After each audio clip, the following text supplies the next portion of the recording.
Ready? All right, you hearing me all right? Yeah, we're good. We do not have a quorum, and so there will be nothing voted on today. We will go through the agenda as best we can without voting on anything. So we're gonna have to establish the presence of a quorum. We do not have one. Okay, and so we have one guest speaker, correct? Skylar Dean? Yes. And you're from the city attorney's office? Yes, I am. I'm the new attorney assigned to the library board, so I've been told that my role is to just kind of be you guys' parliamentarian, make sure you're following open meetings laws. Okay, thank you, Skylar. Glad to have you. Okay, we will take just a minute for a little silent meditation.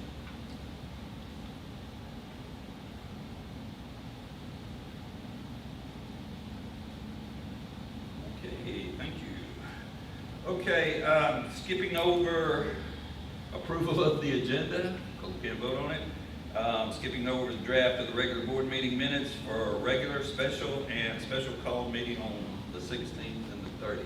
So we can't approve those, but I would recommend that you look through the draft of the minutes and familiarize yourself with it. We will probably end up, if Don doesn't get here before this meeting is over with, we will probably end up revisiting the minutes from all of these meetings at our next meeting. Okay, so the next thing is unfinished business, which Deontay's going to cover what's going on with the search in just a minute. The only thing I'm going to go over about the executive director search is information on the vote number. Following the special call meeting on June 30th, it was discovered that the reporting scores, Bradbury Miller Associates 533 points, Berkeley Search Consultants 412 points were incorrect. The actual scores were Bradbury Miller's 577 and Berkeley 335. It did not affect the outcome of the vote. It was still the same, it's just the numbers were not correct. So we will show that correction in the minutes when we get to vote on all of those kind of things. So Deontay, if you would give us the update on the director's search. Okay, the PO for the search firm has been issued. Don or Reggie will be making contact with the search firm soon. So that's where we are. Okay. Any questions for Deontay on the search firm? Okay. So, I mean, the search firm is what, Red, It's going to be Brad- Bradbury Miller Associates. okay. Okay. All right, the next thing up, which again we can't vote on, which we would not, I've been told we would not vote on at this meeting anyway, it would just be going over the proposed amendments to the Board of Control organization and bylaws and circulation policy revision. Deontay will cover that. The only thing I will tell you is on the explanation of amendments to the bylaws.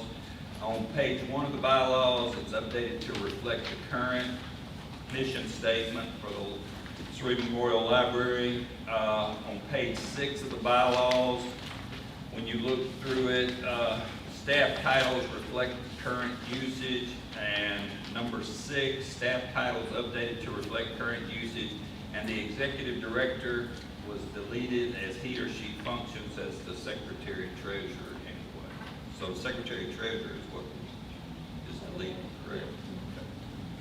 Okay. On page 8 and 9 of the bylaws, agenda items have been updated to reflect current usage.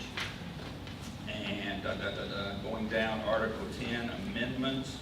The change is provided the proposed amendment was presented in one meeting, stated in the call for the next meeting, and ratified by a majority of the quorum present. Those are the changes that will appear in the bylaws. If you have any questions on that, please call Deontay, don't call Roy.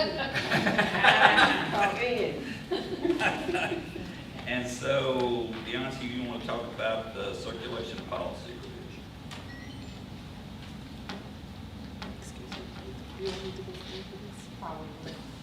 Unless that microphone is working. Is Yeah, that we have a microphone microphone. working? It's not working, just speaking to it. Okay, you probably received the information in your packet, but what we are proposing is that we increase the number of items that a patron can borrow and have in their possession at one time from 20 to 50. This way, we are more in line with larger library systems, and we also wanted to raise the items that a patron may have on hold. Currently, it's 15, and we would like to make that 25. Caleb has had to do a lot of overrides because of the current limits, and this will help us in that regard. You also have a chart in your packet, one that shows what we're changing or removing, and then one that's complete. And Ann has one, because Caleb had to make a change after you got your packet. So this would be the updated chart if the proposed revisions are approved by the library board.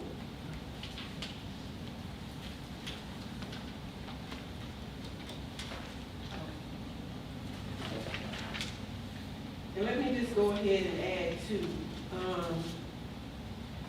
We would like to take the limits off of the DVDs. We had the limits originally because the collections were so small and DVDs were real popular, but that has since changed. And so we would also want to do that, which means that if a patron wanted to, they could check out 50 DVDs from whatever category at one time, if you all approve the changes we're asking. People still checking these I'm just gonna say, out. yeah, Some people are. I'm saying the same thing. Okay, any questions for Deontay on that? It's Tony's bags. It's a bag that's filled with, it has a device that you put on top of like a recorder, and it'll read the story. It's for young kids. They have characters that go on top of the recorder and reads the story. Okay. Any other questions? All right.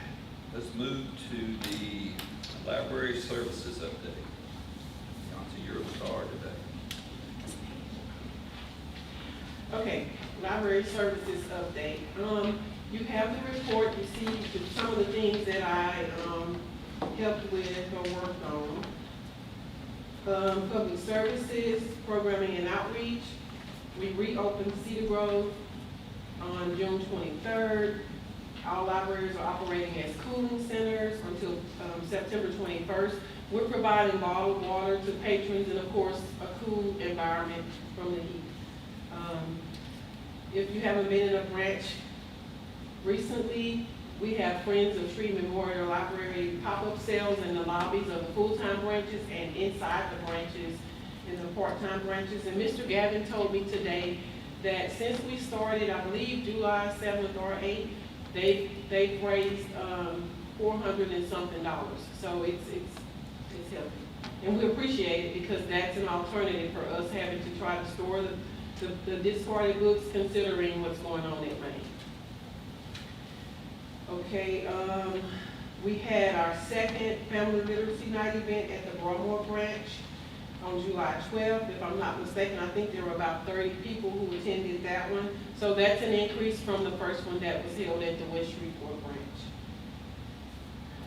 And then Maine, the roof at Maine is expected to be completed in about 2 weeks from today. In my report, it says 3 weeks because that was then.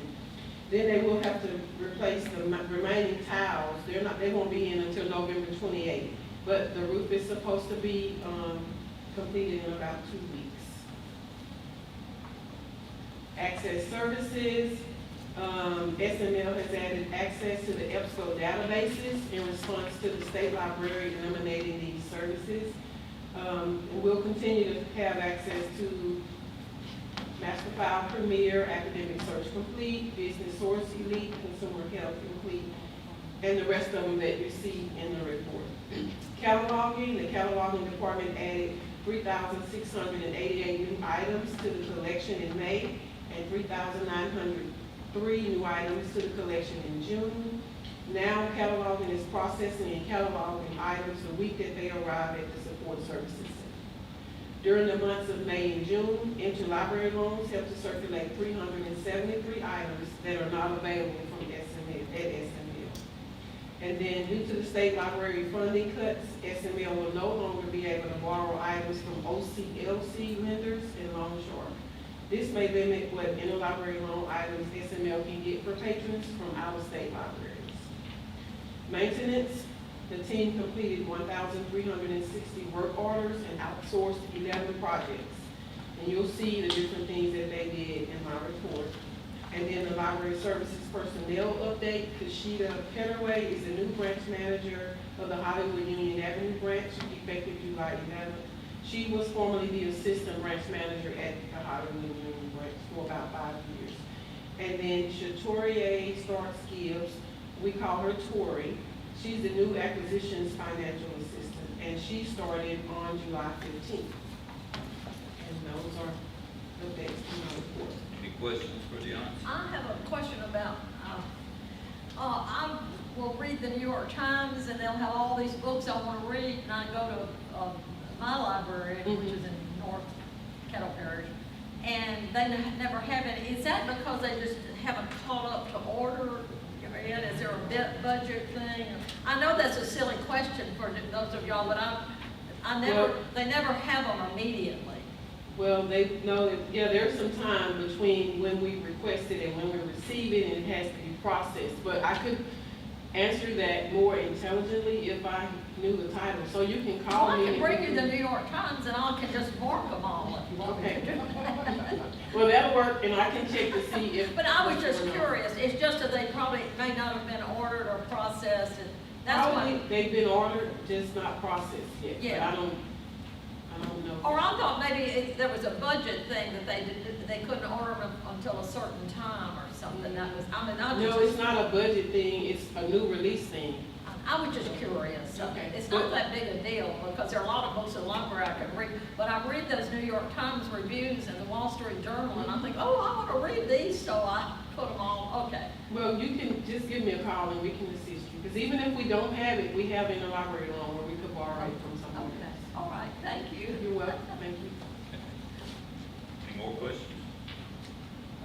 Next, administration business technology update, Jean? Hello.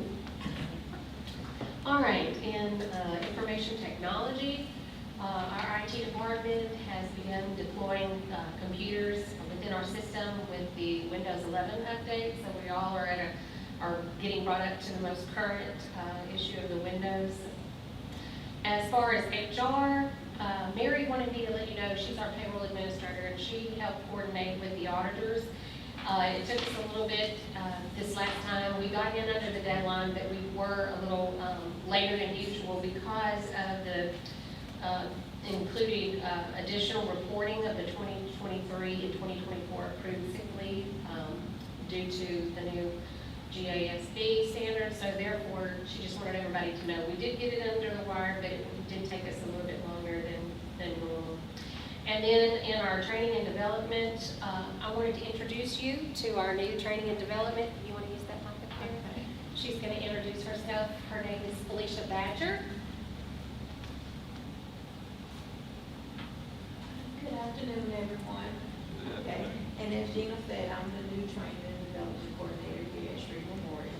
And I just want to first thank you all for granting me the opportunity to even step into this role to serve Shreve Memorial as the training and development coordinator.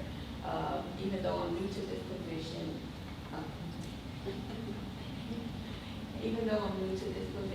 I'm no stranger to Shreve. I have 8 years prior experience working on both public side as well as the administrative side. My background consists of business for the most part, with my last 4 years being in education, teaching high school, but we're higher education. I have my education background is accounting, business. I have a master's in adult learning and development with a concentration in workforce development, and I'm currently working on my doctorate in the same field. And I'm just excited to be here and eager to bring my work experience over here, and thank you guys for allowing me to introduce myself. Thank you. Welcome. And when she says she was eager, she jumped right in. We had all those interns, and we successfully completed our return of the summer intern program. And we just had their participation ceremony, what was it, last Friday? Thursday. As far as talent management, we have, as of this printing, which was July 10th, we had 20 new hires, 4 internal transfers, meaning that they're either internally transferred or promoted, and we had no rescinded offers. And as far as employee engagement is concerned, we had 3 retirements, 7 resignations, and 3 terminations. If you'll notice there at the turnover rate, we're still below what Maisha would report as the national standard of 10%. So we're still under that 10%. So we're grateful for that. We have Empower Hour currently going on. I know we told you guys that Publisher was going away, and we've been looking for alternatives for our people in the system to be able to use something similar. And so we've been doing some trainings there for them for that. And then as far as financial services, you have that report, but if Susan wants to comment, I'm just going to turn it over to her. Only if you have any questions. Any questions for Susan? Thank you. Thank you, Ms. I Bond. do have a question. Okay, excuse me. I don't know if I can discuss it. The Southern University deal, Yeah. the Southern University, probably can't discuss it now. That's ongoing. It's still going. They're doing discovery, they're seeing lots of questions on what it requires, and they're gonna be getting it. They've done some depositions, there'll be some more later this year of our staff members, but it's happening. I know the president visited, I think a couple weeks ago. Really? He did. We had the alumni conference, leadership conference, and he did go over, and I talked to him, and he said, everything that gets to go. Thank you. Thank you, Ms. Box. Thank you. Marketing Development Foundation update, Ms. Bonnet. Hi guys, so, I'm loud. So you have to forgive me, I just came back from California with my daughter, so I have to review the marketing report that I submitted forever ago to make sure I'm telling you all the right things. Marketing has been busy as usual.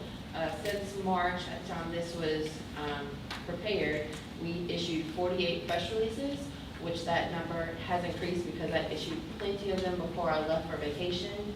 Our social media is doing great. For our Facebook reach from March through June, we reached over 900,000 people and had 1.5 million views on Facebook alone. Instagram, we reached 76,000 people with 134,000 views. And our other social media channels are also doing well. Our newsletter continues to do well. Our open rate is still above 30%, which is great. We are working with our Through the Lens video project. If you'll remember, that is where we're recording the stories of each of our branches. Since our last meeting, we have completed the video for the Hamilton South Cattle branch, and that is now available on our website as well as our YouTube channel. We are working currently with the Atkins and Higginbotham Bryson branches to record their stories next, so those will be coming soon. This has been a great project, and we love hearing all of the stories from our patrons as well as our staff about what makes our libraries unique. So if you haven't seen those videos, I encourage you to do so. Since we last met, we held the Children's Book Festival, which was a wonderful success. Rachel Renee Russell and Nikki Russell were our headline authors. We estimate we saw about 1,000 people throughout the day. The foundation was great. They sponsored our hospitality suite, so thank you to them. They also made sure that each child that got a passport at the festival received a free book. That was compliments of the foundation, which was another added touch to the festival, so we love that. Marketing has also launched a Dream Discover Do podcast. It's available on our YouTube channel. These are short-ish podcasts, about 30 minutes long, maybe a little bit longer, where we talk about a variety of topics. We've talked about everything from physical media versus digital media. We've talked about our own experience with childhood literacy. We've had some fun conversations where our library staff will compare their different takes on materials. They'll talk about different books that are popular now and whether they like them or not. So it kind of covers everything you can do at a library. We've issued about 4 or 5 issues now, but it's on our YouTube channel, so I encourage you to listen to it and check it out. So that's going on now. There's some statistics in there for our social media and e-branch. As far as the foundation goes, again, the Through the Lens project keeps going. We're so thankful to them.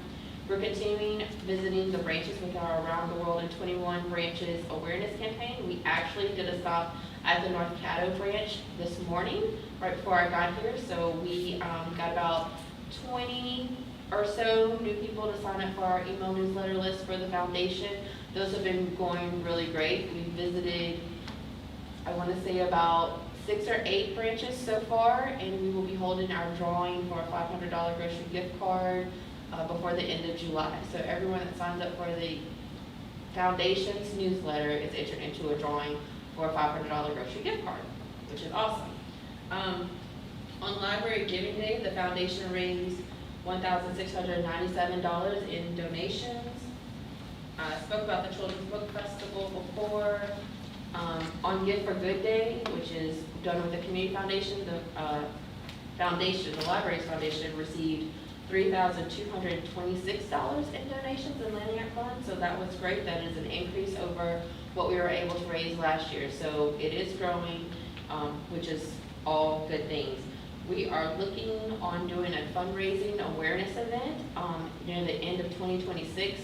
We have a fundraising committee that has formed with the board, and they're looking at doing something in partnership with the chamber, hopefully, kind of playing on that being the original library location and it being its 100-year anniversary. But those plans are still in their infancy, so we will give you more details as those come about. And in other news, Jeanette attended the International Public Library Foundation Conference. It was held in San Diego this year, and it was at San Diego Public Library, which is really awesome library, so she was able to bring back some really great ideas for ways that we can increase our awareness and reach with the foundation. And I think that is everything. Any questions? There ain't no question. I just want to do a compliment. I was at the Alpha meeting on KOKA gave out 1,000 backpacks Saturday morning. The library was there. It was lined up. They didn't even, when it rained, they did not leave the place. We gave out 1,000 backpacks. And I noticed when KOK put it on their thing, they showed what a library. Y'all, I mean, it was nice. It was nice. The kids was there, they enjoyed it. So I want to give you a plus for that. Awesome.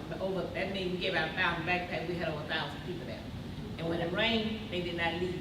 They stayed there. They stayed. They kept giving it. That's good to hear. Wonderful. So anyway, that was a good public thing. Thank you. Thank you, Ms. Bonnet. Any questions for anyone here, ladies? All right, well, I'm not gonna ask for a motion to adjourn. We're just gonna say thank y'all for coming. Doug's thinking he will be here by 2:30. I don't know if y'all want to wait to vote or what, but 5 more he minutes. texted us. What? Have we gone turn around? Tell him, Dottie said, tell him, turn around and go home.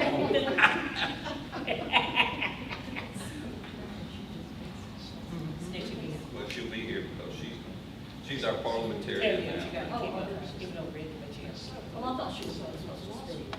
She didn't speak. I gave her her option. All right. Well, I mean, really the only thing we'll be voting on are the minutes. We can't vote on the bylaws. But the circulation policy too, y'all have to vote on But that circulation. Can it be voted on today? it. No, I'm saying you all can't because you don't have a quorum. Right. So we'll put all that. Next time. All right. We'll run. Are we done? We're done. We done. Open with the floor.